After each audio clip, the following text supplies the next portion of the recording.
D-Day, the military term for the Allied invasion of Normandy on June 6, 1944, was a critical turning point in World War II. Codenamed Operation Overlord, it was one of the largest amphibious military assaults in history and marked the beginning of the end for Nazi Germany. This operation involved meticulous planning, unparalleled coordination, and immense bravery, establishing a crucial foothold in Western Europe and leading to the liberation of occupied territories. The origins of D-Day can be traced back to the Tehran Conference in November 1943, where Allied leaders Franklin D. Roosevelt, Winston Churchill, and Joseph Stalin agreed on the necessity of a cross-channel invasion to relieve pressure on the Soviet Union and open a new front against Nazi Germany. General Dwight D. Eisenhower was appointed as the Supreme Commander of the Allied Expeditionary Force, overseeing the planning and execution of the invasion. The planning for D-Day was meticulous and complex. It involved extensive deception strategies, such as Operation Bodyguard, to mislead the Germans about the invasion's location and timing. The Allies created a fictitious 1st United States Army Group, FUSAG, supposedly commanded by General George S. Patton, which the Germans believed would invade Pas-de-Calais. This deception, coupled with feints and fake radio transmissions, successfully diverted German attention away from Normandy. The preparation for D-Day was a massive logistical undertaking. Thousands of ships, landing craft, and aircraft were assembled to transport and support the invasion forces. The Allies stockpiled vast amounts of supplies, including ammunition, fuel, and medical equipment. Mulberry harbors, portable temporary harbors, were constructed to facilitate the rapid offloading of cargo on the beaches of Normandy. One of the most critical aspects of the preparation was selecting the right beaches for the invasion. The Normandy coast was chosen due to its proximity to the United Kingdom and its relatively weak German defenses. The invasion area was divided into 5 sectors: Utah, Omaha, Gold, Juno, and Sword beaches, each assigned to American, British, and Canadian forces. The invasion.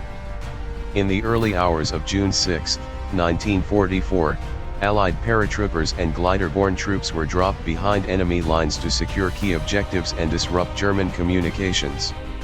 These airborne operations were crucial in preventing German reinforcements from reaching the beaches. The 82nd and 101st Airborne Divisions of the U.S. Army were assigned to secure the western flank, while the British 6th Airborne Division secured the eastern flank. At dawn, the seaborne invasion began with a massive naval bombardment of German defenses. Thousands of landing craft, carrying infantry, and armored vehicles, approached the beaches.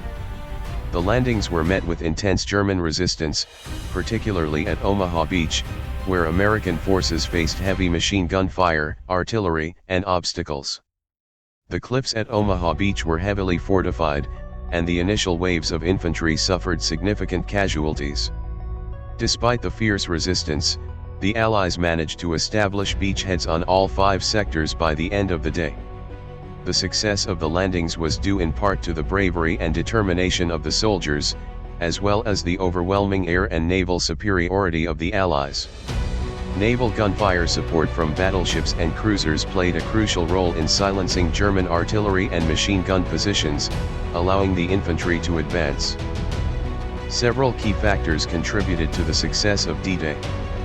First, air superiority allowed the Allies to control the skies over Normandy, preventing German aircraft from attacking the invasion fleet and providing close air support to ground troops.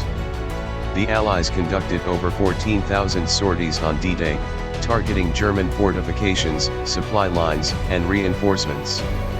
Second, the extensive use of specialized equipment, such as amphibious tanks, known as DD tanks, was instrumental in overcoming beach obstacles and providing fire support to infantry units.